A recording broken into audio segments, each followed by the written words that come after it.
Hey guys, welcome to another Double Tap on YouTube. I am Stephen Scott. And I am Shaun Priest. Hello. Now, Shaun, you know I love to talk about smart mobility. It's a topic that I never shut up about on the radio show, but it's great today because we get a chance to talk to a company who have developed one of these products, and we're going to talk about the WeWalk Smart Cane. Very excited about this.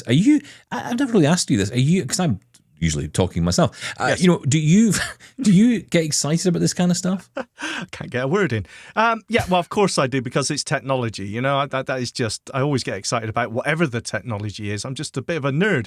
But when it comes to something that can help with my mobility, because I'm still not great at it, you know, anything that I think could help me out, that I'm very interested in, of course. Okay, well, let's turn to two people, not one, but two people from the WeWalk company joining us today to tell us all about the version 2 of their product. We have Joe Alfonso, who is the growth manager at WeWalk, and also Dr. Jean-Marc Feghali, who is the head of research and development. And guys, great to have you both here with us on Double Tap. Thank you so much for having us. It's always great to be here and to talk about all the technology that we've been working on, because, yeah, we've been busy at work, I will say. Yeah. Now, Jean-Marc, you and I met before when I was doing the old show over at RNIB. You and I talked about WeWalk version 1. That was very interesting at the time. It was our kind of first foray into this whole world of smart canes and smart mobility. A lot has happened since then. For people who haven't maybe caught up on the WeWalk story, maybe tell us a little bit about the history of the company, where the whole idea of WeWalk came from. Sure. I mean, you've had us on for a second time now, which is always a good sign. But, you must have done something right. Yeah. Yes, we're hoping. Yeah, so WeWalk really is quite simple. You know, it's actually born out of simplicity and born out of personal challenges that we've had, you know, as a founding team. So, we have a lot of visual impairment in the team, and we realized, hey, look, we love the standard white cane. We're absolutely not trying to replace it, but hey, we could do so much better if we just equip it with the right technology. And that was the premise behind WeWalk all along. You know, can we just chop off that rubber handle of the cane, keep the way in which the cane operates the exact same, but just give the user that extra bit of safety and navigation confidence when they need it. And that's what we set out to do with version 1. So we had an ultrasonic sensor, a touchpad, speaker microphone, and connectivity to our WeWalk smartphone app. And, it worked well. The app grew, WeWalk kept getting better with updates, and soon here, 3-4 years later, WeWalk version 1 could really almost do everything. It could take you on a multimodal journey across 3,000 cities. It could give you voice directions. It can talk to you. You can select nearby places, straight from your built-in smart cane. And of course, keeping the basics like upper body obstacle detection intact and also improving throughout its lifetime. But of course, because we, had so many users and so much time in the market with version 1, we learned that, hey, look, it wasn't the perfect device, and there were things that we could have done to make substantial improvements. And that's exactly what we set out to do with version 2. So that's the history, essentially, what brought us to this place. And like you say, a lot of learning has been done. What specifically have you learned? What would you say are the sort of key learnings you have had, or key learnings or key findings perhaps you've made that brought about version 2? Yeah, for sure. So I can start on this, and then I'll pass on to Joe to do the fun bits, which is actually talk about the final product as opposed to just learnings. But for us, we wanted WeWalk to be a tool that could be used by anyone, be it someone that's been cane training and has been proficient at using a cane for years, and people that have just picked up the cane for the first time. We also wanted a range of ages and a range of hand sizes. Now, with version 1, we had to cram all the technology in there somewhere, so it was slightly bigger, slightly heavier than your standard white cane. And whilst that worked for a few people, for others, it just didn't. Even after a few weeks of trying to get used to it, their hand size and that slightly different shape didn't gel with them. And so with version 2, that was our biggest, single design requirement. And it was actually a bit of an impossible task when we first set out. It was actually almost a crazy task, a dreamer's task, which was, can we get a smart cane that looks and feels exactly like a standard white cane? So no compromise in ergonomics, get all the features that you've gotten with version 1 and more, but cram all of that into one of the thinnest assistive tech designs ever made, which is a handle. I mean, the handle always just had rubber in it. It's not like anyone ever built a cane handle thinking, maybe someone will put an ultrasonic sensor or, computer in here. No one ever built it to do that. They built it to fit someone's hand, and that's about it. So for us, cramming it into that was our biggest challenge. On top of that, we also noted down a couple of extra features, from version 1 that could be improved. For instance, the method of interaction. So say you're moving around, you've got to navigate WeWalk version 1's touchpad. Hey, again, it worked great when you're static, but we wanted people to have more flexibility so that they could access information even when they're moving, even when they're doing crazy things like 2-point touch and shorelining. Suddenly you want to find out when the nearest bus is coming. That was one of our design challenges as well. And so again, we tried to rectify that with version 2. And of course, on top of all of that, we wanted to make things faster. So faster connectivity, better audio, better waterproofing.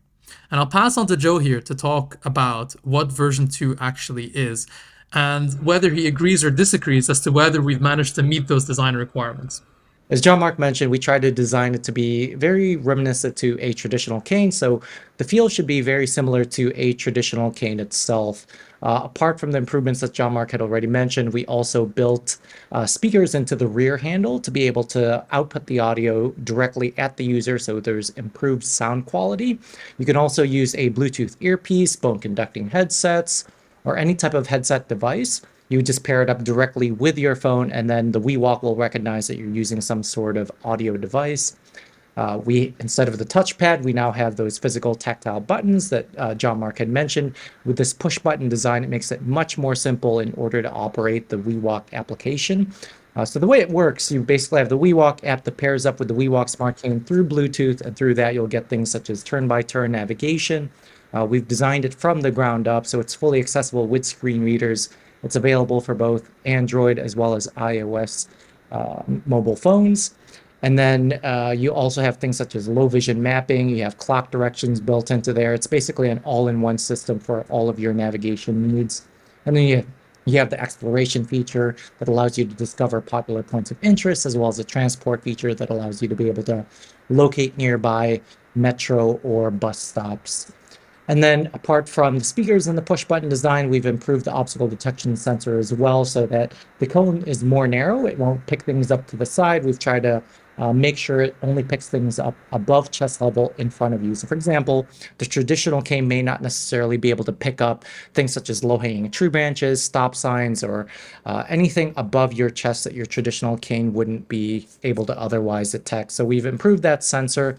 You can still adjust it. In addition to the haptic vibration feedback, you'll also hear audio feedback. So you'll hear a beep, beep, beep, beep. And as it gets closer to the obstacle, that beeping pace will increase until you can get around the obstacle somehow. The bottom section is still your Ambutech foldable graphite cane with a hook-on tip.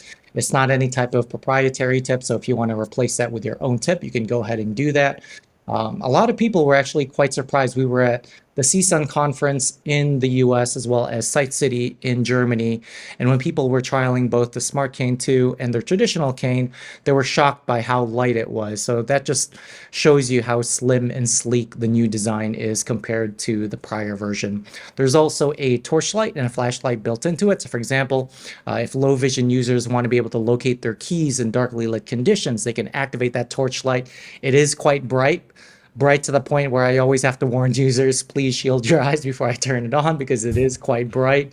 Or it could also be used as a safety feature. If someone wants to walk around late at night, wants to be more visible, they can keep that torch light on at all times. And then finally, one of the most notable changes as well, we have our own intelligent voice assistant. With a push of a button, it'll trigger an audio cue, similar to Siri, where you'll be able to ask a question to your voice assistant. For example, you can say, take me to the nearest cafe, take me to the nearest restaurant. It'll then pull up a search of the closest restaurants and cafes around you, depending on what your question is. And then you'll be able to use the push buttons to navigate directly to your destination. So we've tried to simplify it as much as possible.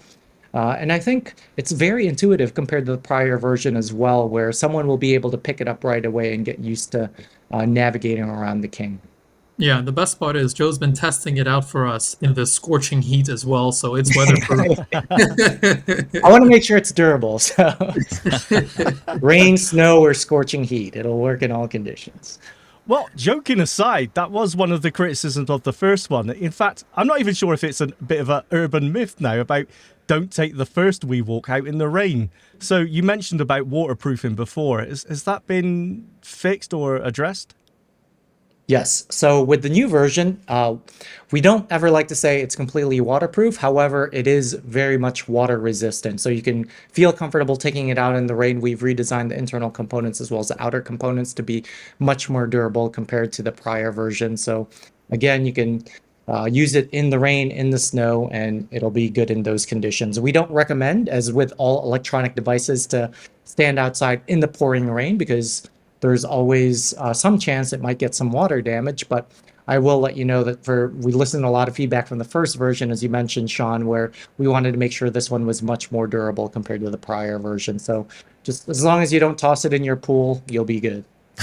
Speaking of urban myths, there may or may not be a video of our tech team throwing version 2s around the office to make sure they survive. But you didn't hear that from me.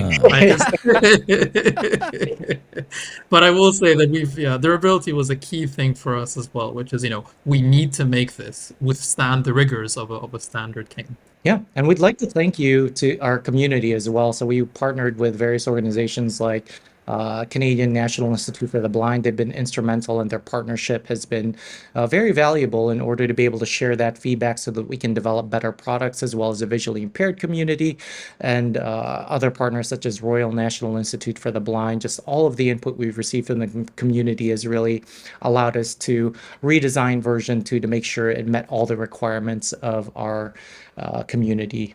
Well, that's something we've been talking about a lot on the show, actually, is the engagement of the community, the end users of these mobility devices. How long have you how have you gone about that, getting that engagement, getting that feedback, seeing if what the changes you've made are actually making a difference? Yeah, I'm going to answer this question because Joe's been so heavily involved in it, and he's a humble guy. So, so we've got almost 2 methods of data collection at WeWalk. The first and most powerful for us is just day-to-day use and self-report. So we've put in an effort for users that have gone out there, bought WeWalk with their own money, to make sure that immediately right after buying it, they get a training session where they get to speak to Joe or one of our team members. We immediately get to experience that out-of-box experience with the user. So what's immediately working, what's immediately not working, what the user tends to want to do first are things that we notice. But then after that, we also try to stay in touch with users, whether we invite them to follow-up surveys or we just keep an open dialogue to say, okay, let us know how you do in a month, in 2 months, in a year even.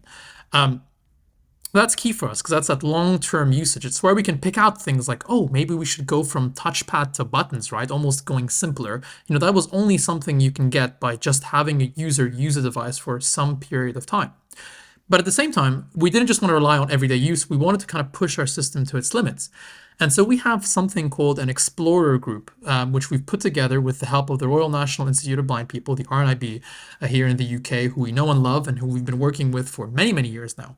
But not only did they take our existing version and conduct a full hardware and software test, through a rigorous controlled report, but they also helped us recruit this Explorer group of visually impaired individuals, 34 of them actually, with a range of abilities, a range of ages, people who might not necessarily be confident traveling or have even considered a WeWalk. That's another sort of community for us. And actually given them WeWalks and told them, okay, how is the system working for you? How can it improve? And then running controlled testing with this group to sort of, again, push our system to the limits and also give WeWalks to people who might not have considered it before to see what's stopping them or what could potentially change their mind with a product like ours. And so we've been running those 2 tracks simultaneously. So it's a marriage, if you'd like, of the user team and Joe and our entire community, as well as the research and development team, where we sort of taken these insights and actually try to action them and come up with new designs as well. It really does seem that you've given this so much thought. And of course, you've had a lot of time to develop this. I mean, the first WeWalk was what? How many years ago was it now? 5? I'm thinking 5, but I'm guessing it's longer than that. We don't want to give away our age. Okay, we're all young. Don't ask. 5 months, not 5 years. Okay. But the thing is, I mean, it's been around for a while, and you've had a lot of time to develop it. And there are 2 key things I think that stood out for me as being reasons to perhaps not go down the WeWalk route. One was the size, because it was a device which was quite difficult. I mean, I also have, I should declare this, I also have an additional disability of a tremor in my left hand, which is my cane hand. And so it makes it a little bit difficult to hold on to a device that is the size of the original WeWalk. So the change in size, the fact that it is more standard in the size is far more appealing to me. And in addition to that, and this is an important thing, and it was brought up actually by all people, by Stevie Wonder, when he was trying out Glidance at CSUN, not CES, it's CSUN this year. And he was trying out Glidance, and he asked the maker of it, Amos Miller, how would this work in an area that's perhaps a rough neighborhood? If I'm walking around with this thing in a rough neighborhood, what's going to happen to me? Are people going to see this and think, what on earth? Am I going to stand out even more than I do already as a blind person? And this is where I think WeWalk has got something quite right here. Because to me, this sounds like it is as normal looking a cane as a standard white cane. And that matters to a lot of people. That's going to make a big difference. Having the ability to have all that smart stuff inside the device, but in a device that looks like any other white cane. Yeah, and that takes it back almost to the whole principle of operations of WeWalk, which is we don't want visually impaired people to be walking around smartphone in one hand, cane in the other hand. Not just because we found from O&Ms that the instant you sort of put a visually impaired person in a real space with a smartphone, you're almost focusing on the smartphone for getting cane skills, but also because of that constant fear that, again, I experienced myself as a visually impaired person, of just having your phone out there, almost openly advertising to the world, here I am, I cannot see as much as you, and I'm openly advertising my phone for you, along with my cane. So for us, that whole method of keeping your phone in your pocket, keeping things simple, giving you access to information without compromising O&M, but also making you feel more confident that, your phone's tucked away, your cane looks as a normal cane. There's no reason to look dubious. There's no reason, for you to feel less confident. So yeah, I'm glad that we can even push that concept of operation further with V2, because again, it looks exactly like a standard white cane. And do you think, because I know some people in the community have been talking about if technology actually gets in the way of these mobility devices, such as the cane, for example. So I've brought this up many times. Well, I wasn't going to, drop you in it, Stephen. But yeah, okay. Stephen Scott says that technology gets in the way of mobility devices. So do you think? Yeah, well, yeah, I think you're right. But do you think that the improvements that you've made have actually improved on the white cane, or do you think that it's just the evolution of the white cane anyway, and this is the way it's going to go? So in my opinion, I think we have cracked the code with version 2, because just based on the thousands of users that we've spoken with, as well as organizations that we've worked with, we've really tried to take all that feedback into account with the second one. And with the users I've spoken with as well, even if they just get something useful from the application or the cane itself, whether that's the voice assistant feature or the exploration feature that encourages them to be more independent and explore places on their own. I think just even one of those things is enough where they feel like they've got their money's worth, or they find value in the cane itself. There's some people where they just use the obstacle detection sensor feature and they don't really care about the other features itself. That's why we've tried to really create something for everybody, where if someone doesn't want to use the application feature, they can benefit from the above overhead obstacle detection feature that will alert them of those obstacles that their traditional cane may not be able to detect. Or there might be some settings where we always like to say we love our guide dogs, we love our traditional canes as well, but it's one of those things where we want to be able to provide an additional tool for visually impaired people, where a guide dog may not make sense, for example, in indoor environments where they prefer to take a traditional cane with them. And with the voice assistant feature itself, we've also tried to, again, make it a little bit more simple for people to be able to travel around places on their own without getting intimidated by technology, because a lot of people are familiar with Siri and being able to push a button to ask for their commands. So with the new feature that we've included in the WeWalk, you'll be able to benefit from that feature as well. So in my opinion, I do think that with SmartCane 2, I don't want to say a perfect product, but it's one of those products that I think people will find some value in one, if not all the features in the device itself. And it's just a matter of trying to figure out what it is exactly that you're trying to do. Are you trying to be able to detect more overhead obstacles? Are you trying to be able to explore on your own a little bit more so that you can, for example, take public transport on your own? If that's something that you want to do in the future, the WeWalk will allow you to be able to do that, because we've created sort of a Swiss Army knife of applications and a device that can do multiple things at once. Jean-Marc, I don't know if you want to add anything to that as well. I was gonna say those are big words coming from Joe. Bearing in mind this is the same person that said it's water resistant, not waterproof. So you can trust that when Joe says it's gonna work, But I it's like gonna I like work. the Swiss Army knife analogy because Yeah. you might not want to use the screwdriver, but one day you might need it, right? And that's the point, that it's there for you Exactly. when you need it. I think also, and I want to talk about the AI, but I want to just mention as well, I think one of the great things about WeWalk that I always was impressed by from the first version was the fact you used the traditional Ambutech cane, because it meant it would be much easier to replace should something happen. Because for a lot of us, there's a concern about buying a smart device like this that you're using outside. Guaranteed, as it's happened to me, and I'm sure it's happened to many people, maybe even happened to you, I got a brand new cane out of the bag one day. Brand new cane, not a smart cane, just a regular cane. Got it out, was walking down the street, and someone stood on it, snapped it. And you're just like, of course, day one of new cane, that's going to happen. So, you do not want that to happen when you've invested a huge amount of money in something. The fact is you can just change it and you can use, another Ambutech cane. Always have a spare, guys. I always say that. Always have a spare. But, that's a great factor in this. So that's really important. I want to talk about AI, though, because, this is moving at such a pace. And, what you've talked about is essentially having that smart assistant that we've seen in our smartphones through ChatGPT and so on. And, it's great to see that come to a device like this, which will be standalone, obviously via a smartphone, I would imagine, but on your cane, you'll be able to talk to it and get response through the cane audio or through a headset. But this is moving at quite a pace with AI at the minute. We've just seen the release of ChatGPT 4.0, which is just blowing everybody away. It almost feels like the question is, when are you going to put a camera on WeWalk so that we can also see where we're going? Because that's the next step of GPT. Is it hard to keep up? This is a great question, but I'm going to almost take it a step back here on the AI discussion. For us, we wanted to use AI to enhance the experience rather than actually be the experience for WeWalk users. So for instance, things like obstacle detection, things like finding out your current location or what's nearby, or just triggering a journey, we didn't want to wedge an AI layer in there for the sake of saying, oh, well, we do AI now, right?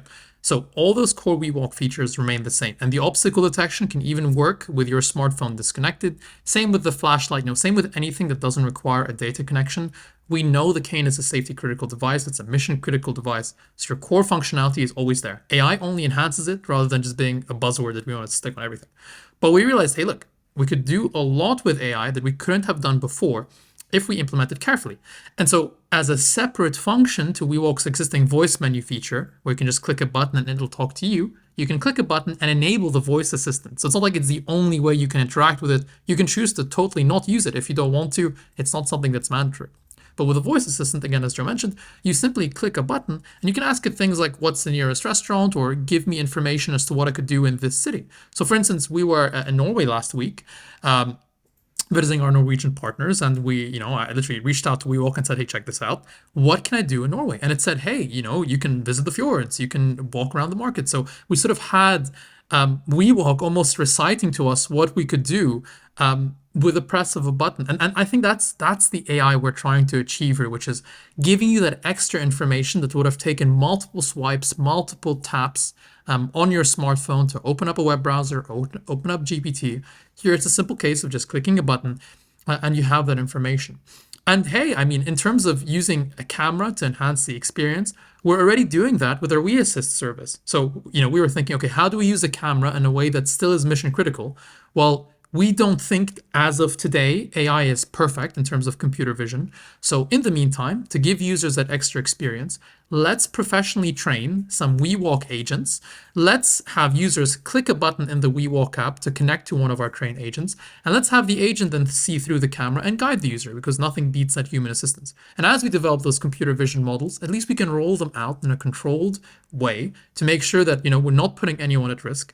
We're slowly phasing in these models. We're not beta testing with anyone, and that we have something that, in the end works without detracting from the experience that users have enjoyed today, and actually for the last few years with WeWalk.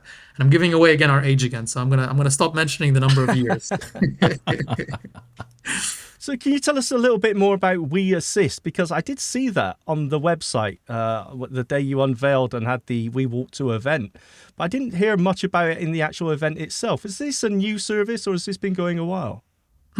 Legend had it with WeAssist. If you click a button, you may or may not speak to Joe Alfonso, which again is Ah, now. But over to you, Joe. Please feel free. Yeah, of course. So there is a good chance you may speak with me when you do click that button. And but it is available right now in the UK as well as in Turkey, and we're looking to roll it out globally in other regions as well. But it allows you to connect to a professionally sighted, trained agent that will provide visual assistance to a visually impaired person. For example, in indoor environments, such as airports where our navigation system is not designed for that. They can use the WeAssist platform in order to be able to use their phone's camera to provide the visual information to the sighted agent. So for example, if you need assistance with getting from one gate to another, or if you're just shopping around and need assistance with reading the food labels, you can go ahead and use the WeAssist platform for that. I didn't realize that it was a service like that. I thought it was more of a volunteer type network. I didn't realize these were professionally trained staff. So this is something obviously you're going to have to build up, because I imagine over time this is going to get very popular. Yeah, for sure. And We've seen plenty of other examples of it. Yeah, and it's exactly why, again, we're rolling this out in a controlled way. So we've built our own training protocols, again, with our experiences of being guided as visually impaired people, where each of our agents, who we already have a few of them, go through this whole sort of process, this 2 to 3 week process of learning different visual functions, learning the right words, whether someone wants cardinal directions or clock-based directions or simple left or right. So that level of depth and detail to make sure that, as a WeAssist user, you can feel confident that the person on the other end of the line it sort of will know how to guide you. And we've got the RNIB helping us out on this. So we're trialing out the system. Whilst we've already got it in a few international airports, we're also running trials here in the UK with the RNIB helpline team as those sighted agents, people who have been helping visually impaired people for years, now using our system above the existing telephony system to get that visual access to what the user is doing. So yeah, giving you more reasons to have us on for a third time, hopefully. Well, I want to ask come you. up with ideas. I want to ask you why you would decide, and I'm sure there's good reason, but I'm just wondering why you would decide to start your own service when there are other services out there doing this. And of course, I'm talking Be My Eyes, although granted, they're not in the professional realm, you would say. They're in the volunteer-driven side of things. But you also have IRA as well doing this, and they're quite well known in the community for that. Why would you not pair with a company like that instead actually create your own service? That's a great question. I think there's really two elements of this. The first part is we think that those services are great. We think that they have their own sort of place, if you'd like, in the market. But we realized we've got a few WeWalk users. We've got our WeWalk navigation app, and we don't want people to have to jump apps necessarily to get that experience. So we thought, hey, let's try building this ourselves the WeWalk way.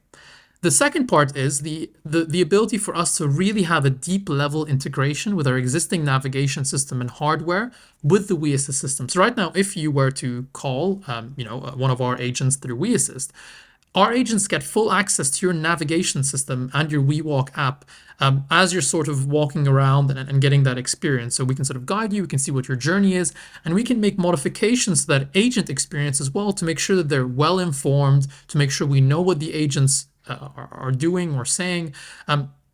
But just to streamline that whole experience, you're not jumping between a bunch of different apps with sort of surface level connections. For us, it's really all built in.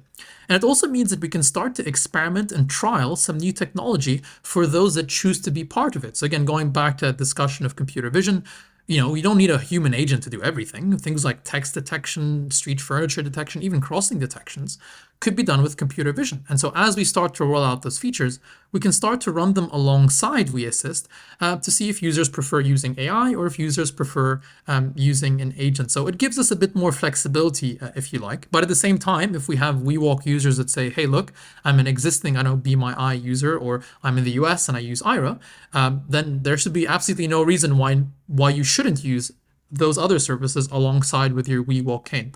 As we sort of like to say, again, everyone has options here. It's just tools in a toolbox. And we thought, let's try building another one of those tools. Is that standalone, the WeAssist service, or is that part of, you only get that if you own the WeWalk Cane?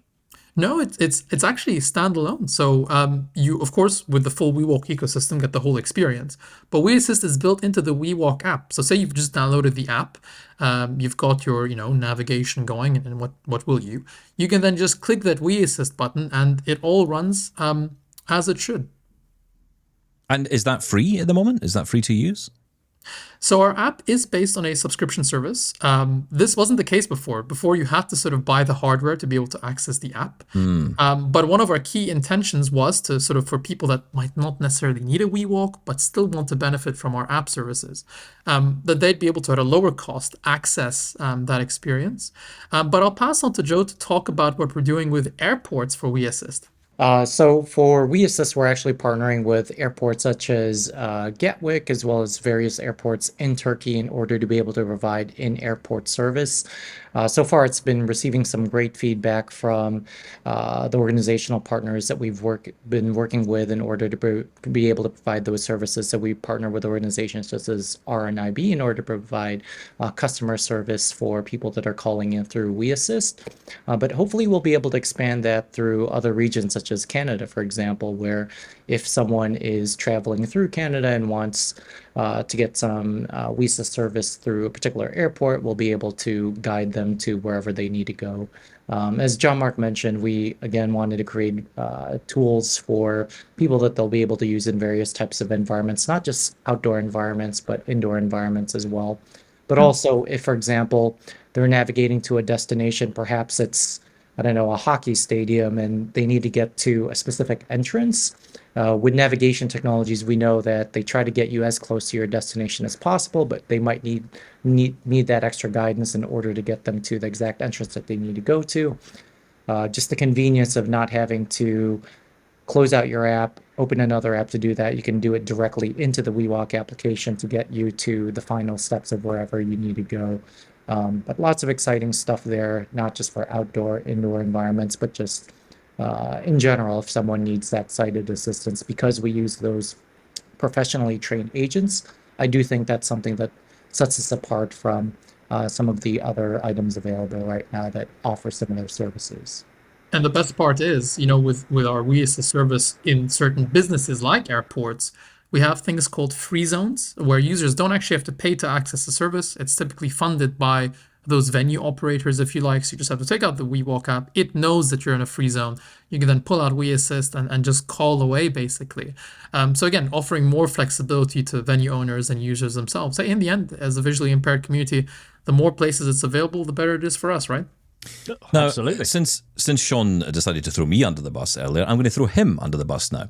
Oh, nice. Yeah, well, it's that's what we do with each other. We help each other. Well, I will say, if you had a WeWalk, you would not be thrown under the bus. Hopefully, right? That's what we hopefully built this system for here. So I shall listen out for my delivery at the door. But here's the thing. It was interesting when we both watched the demo, the introduction to WeWalk 2. And I was kind of interested, as Shaun was as well. We both were interested, in fairness, as to why you didn't demo anything on that feature or that video, essentially, that live introduction. You talked about the product, you talked about all the features, but we didn't see any demo. Why no demo? Joe, why was there no demo? Joe, why was there no demo? Blame Joe. Joe under the bus. Are you throwing me under the bus now, John? Yes. Yeah. We're all throwing each other under buses. This is ridiculous. I'm going to watch my back for the rest of this. I think, but I'll quickly touch on this. And again, I can pass to Joe if you'd like to mention. No, we're open to demos. I think for us, it was just timing. We had so much to talk about. We also wanted to do a panel session. We had the video going with the features. But we were totally open to demos. So, I mean, we often travel all over the world. So again, we were in Norway last week. We were at SiteCity Frankfurt several weeks ago. We're also going to be inside Village Central, so in Birmingham in July. So we're always at these shows and fairs, and we believe, feeling is believing for SmartCane 2. So definitely coming up to us saying, hey, look, can I just try it out? And we'd be more than happy to do that, to give you that hands-on live demo. I think the thing that I raised, and Stephen's quite right to throw me there, because I did mention this straight away, is that the video that you played there just seemed very polished and very produced. It was very good, But as a user, I just think I want to see it actually being used. I don't want the computer graphics overlaid over the top when it was asking for directions and lines coming out. I totally understand why from a marketing point of view. But as the event was drawing a lot of attention. I know a lot of people now are very curious about the WeWalk 2. And I just think it would have been really nice just to have a live demo, practical demo of some of the features live on stage, or even if it was pre-recorded, just an actual user using it. It just, I think, would have answered quite a lot of questions. Yeah, no, that's really great feedback for us. And hey, if we ever have any sort of extended launches, or if we have our next generation devices coming out, we'll take that on board. We're always keen to try new things, and you never know, we might even do it on double tap. So let's see. Excellent, let's do it. I mean, look, the thing for me is it's about the challenge for us is often that a lot of this technology is great technology we want to get our hands on, but for obvious reasons, you can't be everywhere. We can't always travel to where we need to go. For a lot of people, getting to Sight Village might be a wonderful thing, or getting to Sight City, but it's not practical for some people. So they want to be able to at least get a sense of what these products are about, which is why we brought that up. I want to ask you though, because you say feeling is believing, and I think that's a really interesting thing here, because I wanted to ask you about your time at CSUN, and I guess at Sight City as well. What are the reactions of people? Because I'm sure there's skeptics like me, like lots of people out there who say, sounds okay, yeah, sounds good, but what's it really like? And then they get hands-on. What's the reaction from people when you talk to them, when you actually put that cane in their hands? Overwhelmingly positive, actually. I think one of the first things they do is they just pick it up and they ask whether or not all the technology is in the cane itself, because it just feels way too light to be a smart cane. And then afterwards, they start playing around with the buttons. We give them just a general overview of how to navigate. And then after that, they're up and running, trying the voice assistant feature.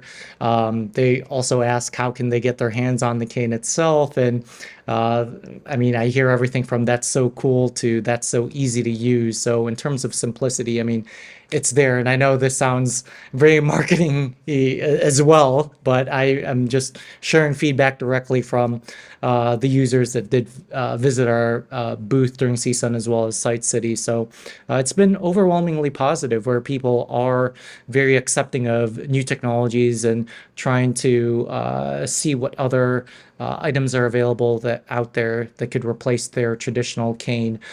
Speaking of being able to trial it as well, so CNIB is actually trialing the Smart Cane 2 upon release, and then once they go ahead and trial it, it'll be available at their stores in the Canada region. So if you have a CNIB Smart Life store somewhere around you, you can actually go ahead and just trial it at one of those locations as well. But it's one of my favorite things about my role is just being able to go one-on-one with our community and just show them this tool. And then I always like to step back first and see if they're able to figure it out, because then that lets us know whether or not we did our jobs in terms of making it as simple to use as possible. So the learning curve is quite low on this. It's one of those things where they should be able to pick it up fairly quickly. But as Jean-Marc mentioned, we do offer training options as well in case someone needs that extra hand holding.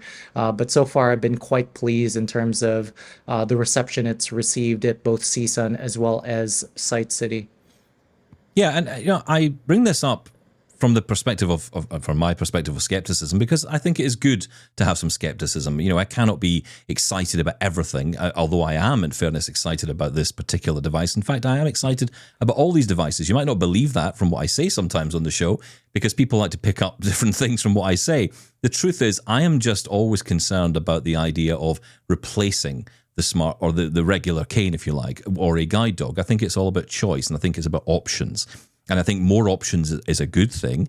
I also think it's good when, and you're clearly working with the community that is proven, and, you're yourselves, being visually impaired as well makes such a difference in this. But of course, as I've said before, and I've said it to other people who come on here who sell similar products, I often say, it's all right being visually impaired in the room with the idea, but you have to engage with other people, because you cannot be, it cannot just be your great idea and suddenly that solves everything, because that might not work either. You have to get other voices on. You're doing that. So I think healthy skepticism is good, but clearly you guys are working hard here to make this a useful product. And I think you've gone a long way with that. Version 2 sounds great. And another thing that is interesting, of course, about the technology we have today, unlike, say, 10, 15 years ago, is that you can update this software as you go along. So I'm guessing the product itself is built to have quite a long lifetime. But of course, you'll have those updates that can roll into the device. So people don't feel like they're putting their money out and then next year there's going to be the WeWalk 3 that will just change everything. Yeah, no, Stephen. And that's a great example of that healthy skepticism, which is we know we can make the product better. We're not just locking it down and saying, hey, look, we made the best thing ever. Go out there. That's the whole idea of having that smartphone integration, because we can make it better, because we want to take on board feedback. We want those early V2 adopters, not just to get a great experience today, but to also feel like they're going to get a great experience 3-4 years down the line. And I want to talk about that cane replacement thing that you mentioned earlier, because that's key for us. For us, SmartCane 2 should not change the way you hold the cane. It shouldn't change the way you were to use your constant touch or 2-point touch or shorelining or any other O&M technique. WeWalk at its very core is always going to be a wide cane with those extra features only when you need them, as opposed to running all the time. And as a great example of this, when we first launched our navigation system, we actually gave users the option to completely mute WeWalk or to only have it give directions when it's interrogated or every 60, 70, 150 meters even, if they so choose. So we almost said to our users, hey, look, you've got a WeWalk. You might just want to use it for one little instruction in one journey. We're more than happy to let you do that. You can make it shut up completely by just hitting that button. And I think we're taking that forward again with SmartCane 2, where that technology kind of fades into the background. You're not buying necessarily a smart cane. You're just buying a cane that could do a few more things when you really need it to do them, if that makes sense. And speaking of a few more things that it can do as well, the cane does have a gyroscope, accelerometer, as well as a compass. We were accepted in Microsoft's AI for Accessibility program, and through this program, you may have heard of our AI mobility or AIM technology that we've developed. This actually generated a lot of excitement in both SiteCity as well as CSUN. We met with a lot of O&Ms, and some of their feedback that they had shared is, we work with visually impaired people, but we'd like to be able to measure how they're using their canes and such. So with the technology built into the Smart Cane, you can actually give someone a Smart Cane too.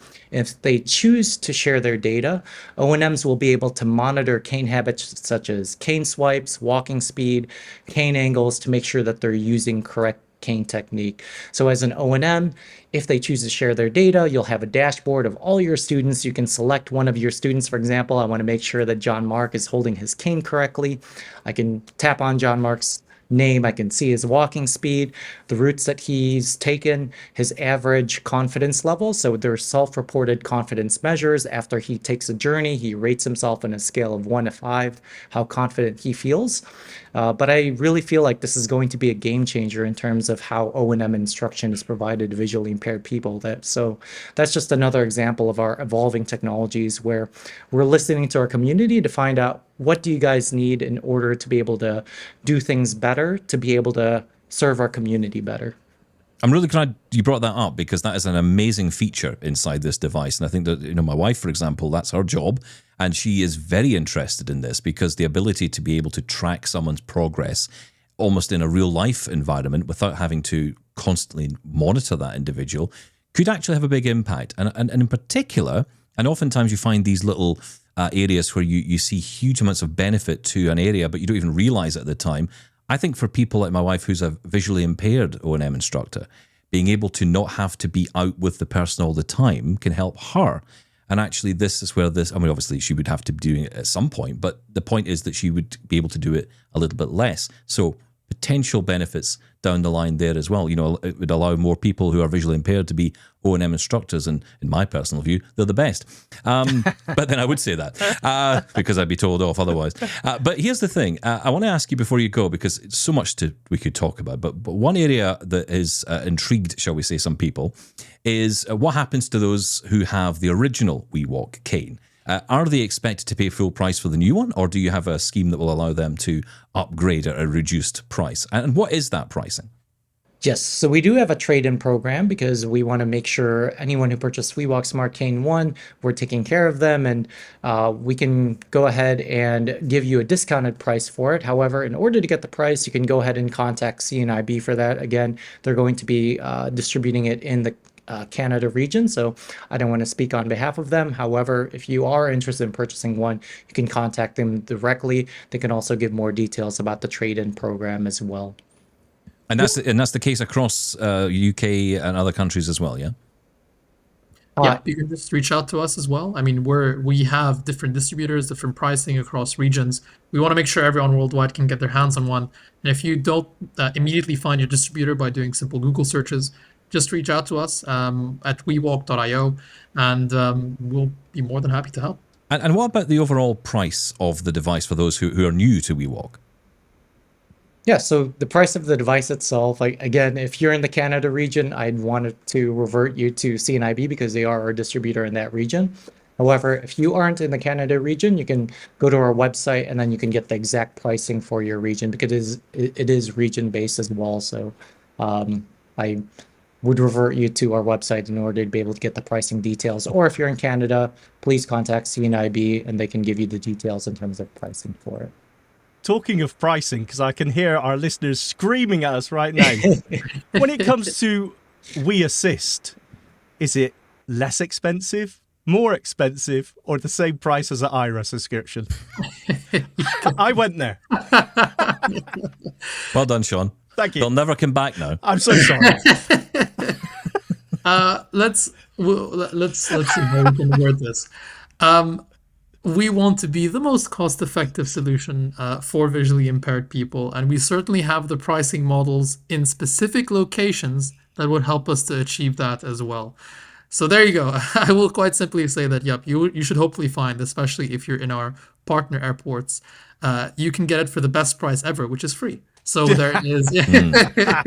So we are trying to find ways to to make it as accessible to everyone as possible, and to make sure that if you are in one of these locations, if you'd like, as a visually impaired person, it's not a competition of who's more expensive, who's less expensive. It is in my book. But yes. you get an example of, I've got a location which wasn't covered by anyone before, which is now free for me to access and to get a good experience.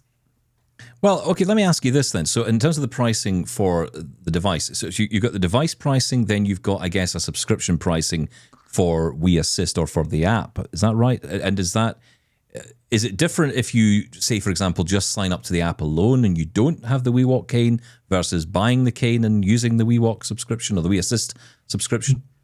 So we wanted to make sure that anyone that buys a WeWalk cane gets our full-fledged navigation system free of charge. So if you do have a WeWalk Smart Cane, as has always been the case and will be the case, you simply pair up your WeWalk Smart Cane to the app, and that's it. With version 2, just for the voice assistant feature, because of course there is a cost for us to access GPT and AI, there is a very low cost, and I mean very low cost, monthly subscription fee if you'd like to be able to access additional voice assistants. But the core WeWalk features, including the app itself, will be free for our WeWalk Smart Cane users that purchase a Smart Cane. And if you don't have a Smart Cane, but still have the WeWalk app, but for instance, want to access WeAssist in an airport but aren't paying a subscription, for instance, then you're welcome to do that. It's available for you. And if you do want to access our navigation system but don't have a WeWalk Smart Cane, again, it's a very low monthly fee just to be able to use navigation and the WeWalk app as it is. So again, very transparent in our pricing structures, if that makes sense. And if you've made that initial investment to buy a Smart Cane, again, we've tried to make it as cost effective as possible, but it's not free in the end. It is still a Smart Cane. It is still an investment that you've had to make as a user. We want to give you all those core experiences without an ongoing monthly fee. And that's exactly how we're doing it. Well, I wish you all the best with it. Good luck at the summer conventions as well, if you get out to those and get a chance for everybody to get a chance to see it. I think a lot of people are going to be very interested in hearing about this product. I know there's a lot of excitement already.